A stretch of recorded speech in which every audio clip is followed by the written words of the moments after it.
Well, I've just arrived at the Spazio Hotel about 15 minutes ago, checked in, and it's good to be back, so to say. I'm on the first floor. The first synchronicity I got was the room number is 126, which immediately reminded me of my running days. 126 was my bib number for racing. And it's a very pleasant room. She gave me a quiet room, she said. Look. Shower and bath.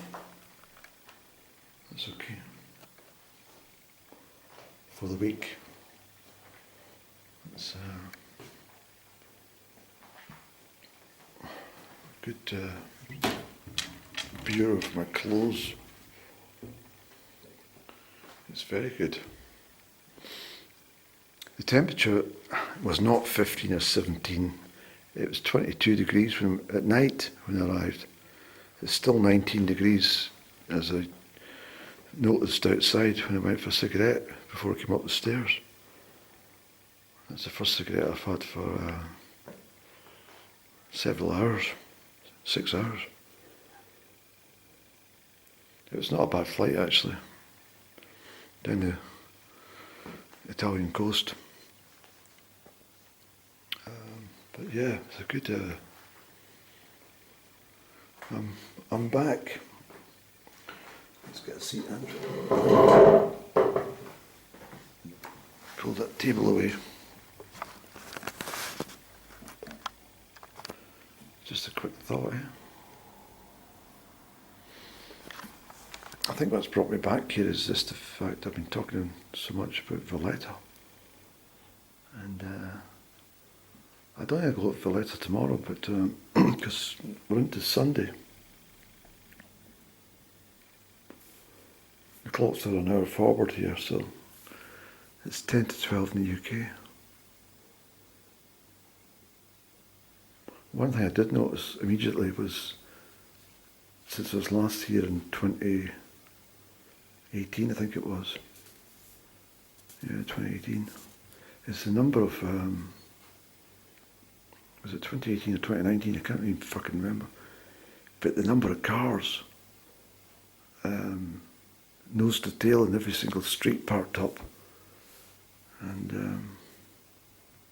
so it's a big difference I've noticed. The last time I was here, there was, certainly the first time I was here, there was cars, but not terribly many. Malta's been in the EU since 2004, of course.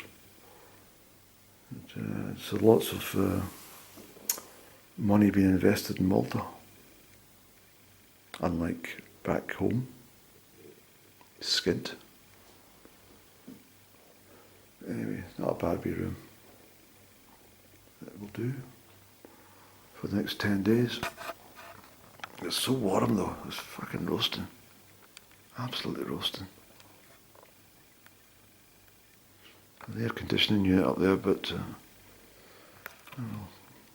Anyway, this is me arrived at the Spazio Hotel in the island of Malta, way down between Italy and Libya. There we go. So there's a cracking wee veranda out here, and it's a perfect place just to sit and have a cigarette in the afternoon sun. Well, I won't be veranding it much. There's me. Hiya. Am I in focus? Let me see, Mr. Brock.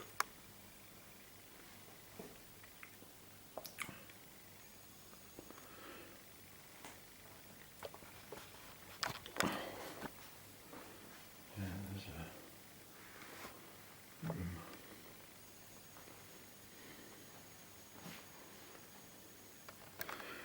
Yes, I'm pretty pleased. Pretty tired though, but not tired enough to sleep, if you know what I mean.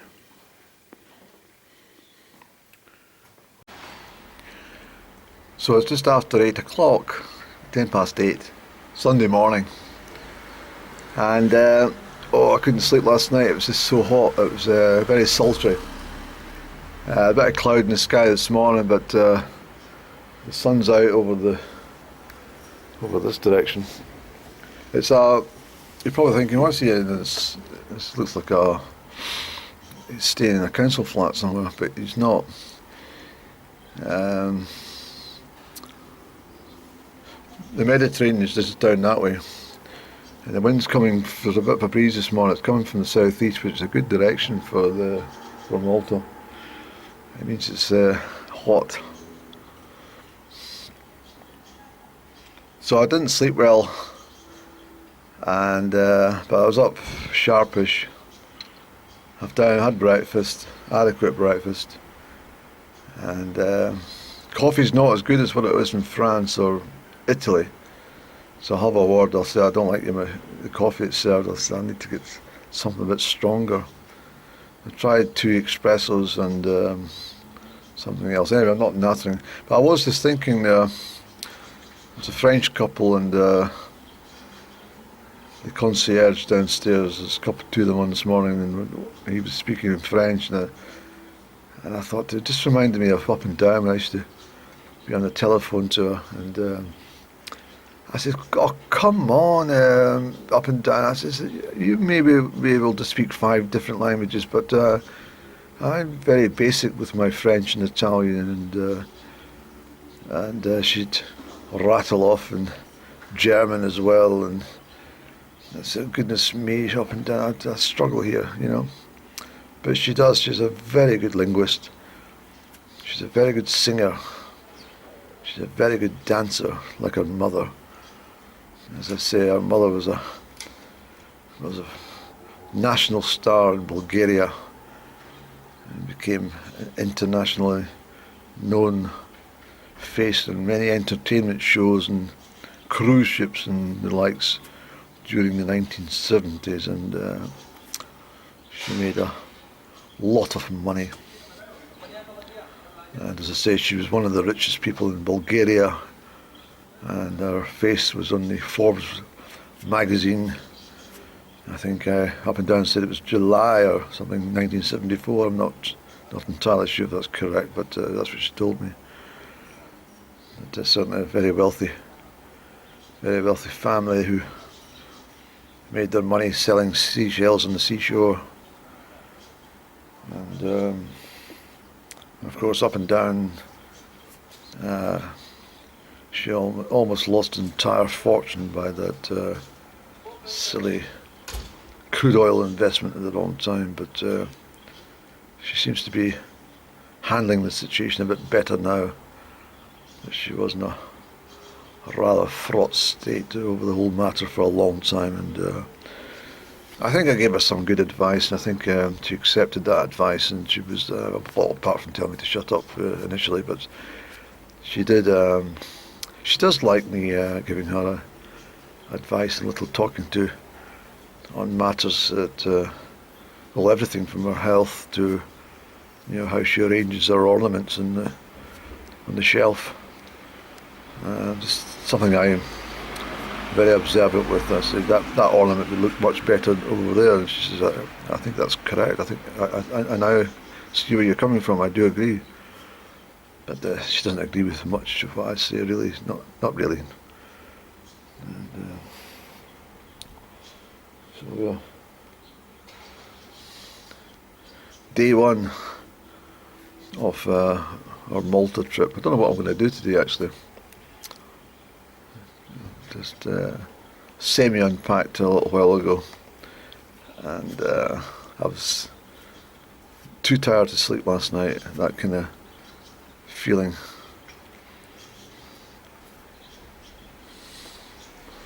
But we'll go and have a little wander about and see what's what. I need to get some tobacco anyway, so we'll do that first of all.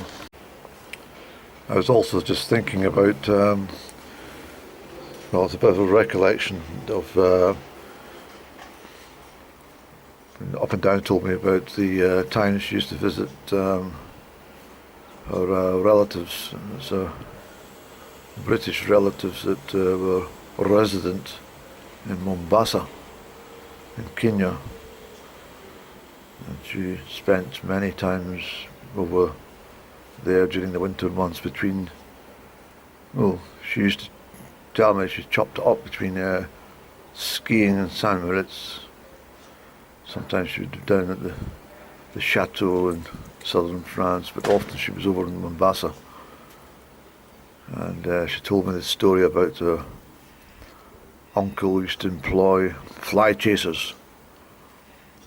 And these good people would be employed by the hour to chase flies out of the apartment.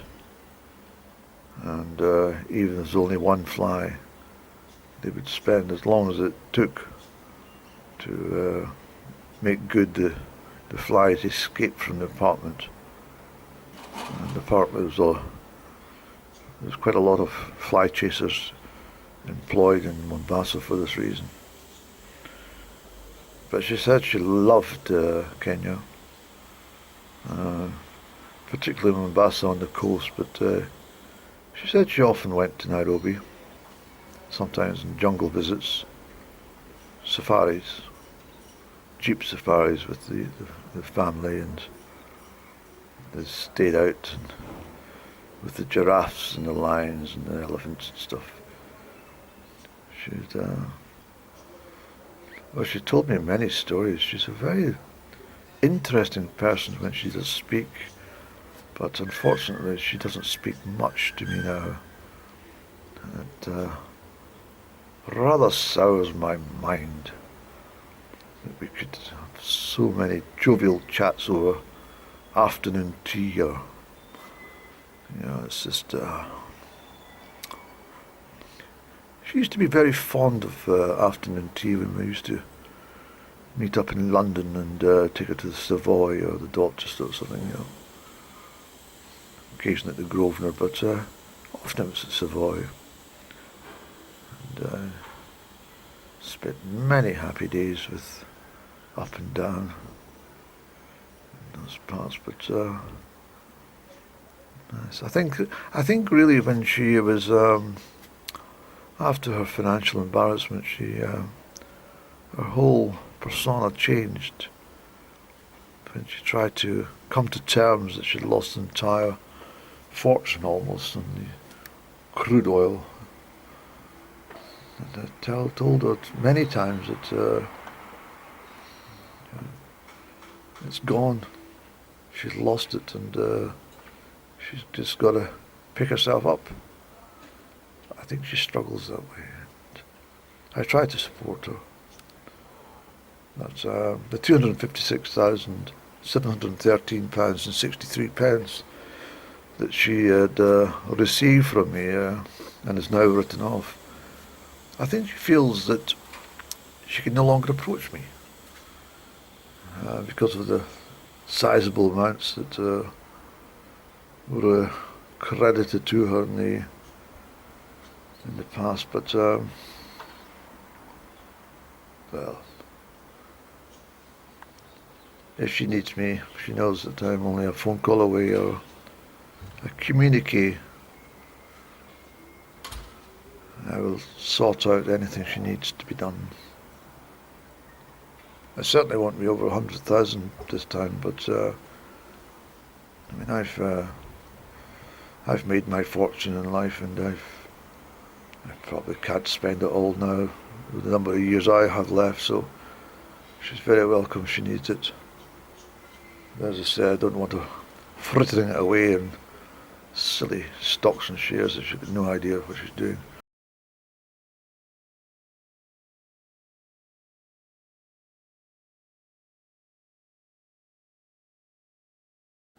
Thomas. Ik kan u zo. Ik kan u zo. Thomas. There was a terrific storm. It didn't last any more than 20 minutes, but it was absolutely fucking out of this world. I knew it was coming. I've seen the black wall right across the whole sky, and I thought, what the fuck? Malta's quite famed for their flash floods and quick storms, and it disappears quickly. Just its location in the Mediterranean, of course. But the forecast was quite accurate, because I did see before I left that there was going to be thunderstorms on the Sunday morning. It came about 11 o'clock. I was down the waterfront and down at the shoreline, and I just managed to escape in for a coffee, so I missed out and getting soaked. But the sun's back out now and it's fucking roasting again. So it was 26 degrees yesterday and 22 at night, and it fell back to 20 degrees, just to let you know. But what my thoughts actually were when I saw this black wall of water, I looked at my clock and at my watch, and I thought, I bet you that's up and down. She's just awakened, and she's probably said to herself, that bastard's in Malta, sunning himself and dining out.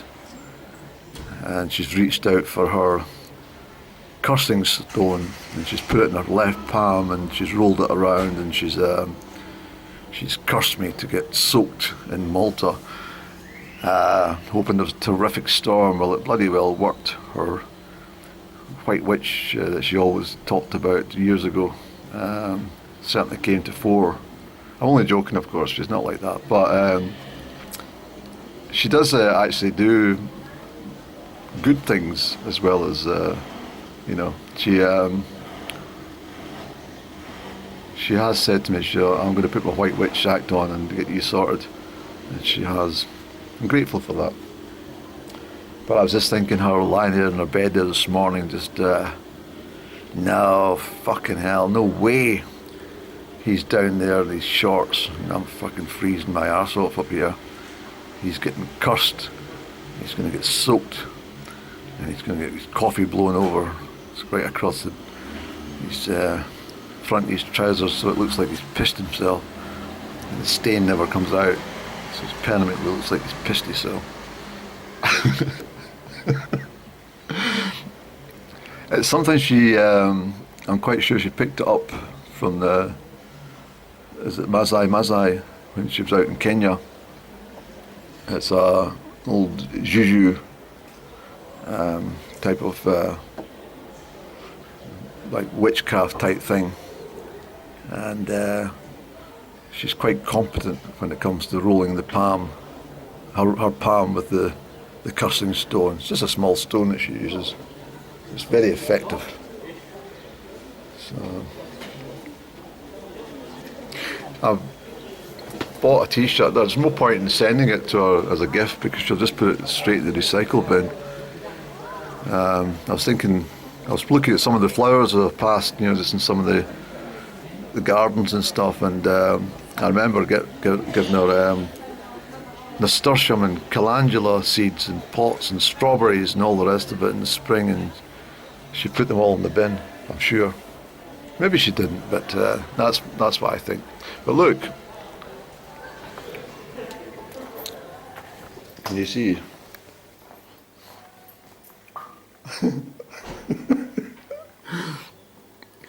Up and down. The person that I bought a t-shirt for that purpose, and then I got it printed, and I think he thought, what the fuck does that actually mean? He said, well, he was a Maltese guy, but I think he could speak good English, but he's kind of like up and down. It doesn't fucking mean anything. The sun's out. Look, I'll show you the clearing sky. The blue skies come over. You're probably wondering why I'm in this hotel arena with such all these buildings around, but that's the way it is in Malta. There's lots of fabulous hotels surrounded by lots of other buildings. Just the way the lie of the land is. Sites are quite precious. There's a lot of expensive hotels down there. In Valletta, you're hitting 4 and 5 star if you want them, but there's no point in paying all that sort of money when you've got everything on your doorstep here. But I'll go to Valletta maybe in the next couple of days. I was down checking about hiring a car. It's not bad, but at the same time there's a large deposit to be made, and I'm just concerned that they fucking find a scratch or something and try and say it was me. That's the usual thing. So I'm reluctant to do that, actually. We'll see how it goes. Anyway, it's soon be lunchtime, so down. You get breakfast, lunch and dinner all included in this price, and you get free drink and free sandwiches whenever you want them, and free fucking anything. And there's a swimming pool on the roof, which I've used the last time I was here. Well, several times I've been here, I've used it. There's an indoor pool, jacuzzi, sauna, and there's a fitness room. It's a fucking state-of-the-art fitness arena, but I can't be arsed for that. I've got my cigarette, that's my fitness today. There's the butterfly, that's a message from God. It's floated, but it's nice to see butterflies in November, eh? Yep. Funny enough, I saw a 999 number plate just prior to that storm.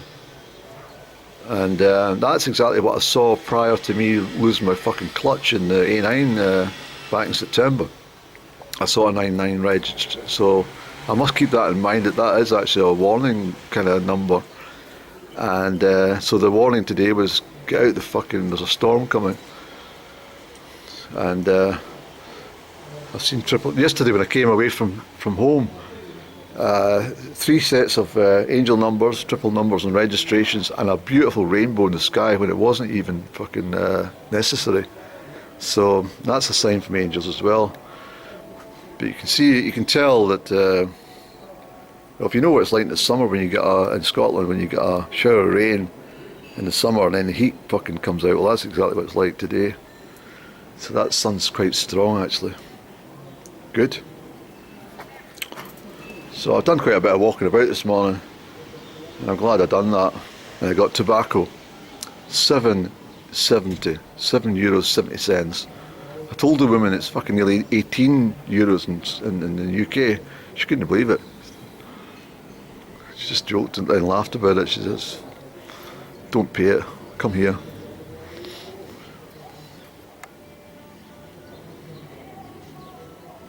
Anyway. Yeah, I just wonder if Up and Down did put our nasturtiums in the bin. I hope not, because they'll last a couple of years, maybe more. I hope she grew them. I was trying to get her to get herself involved in some sort of activity to clear her mind, stop her thinking about me.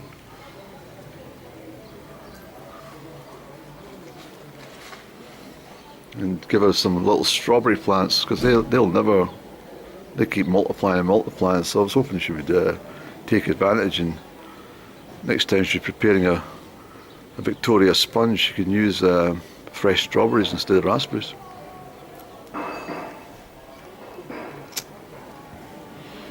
Okay Andrew, let's have a cigarette here and then we'll get downstairs and get our 5-course fucking lunch.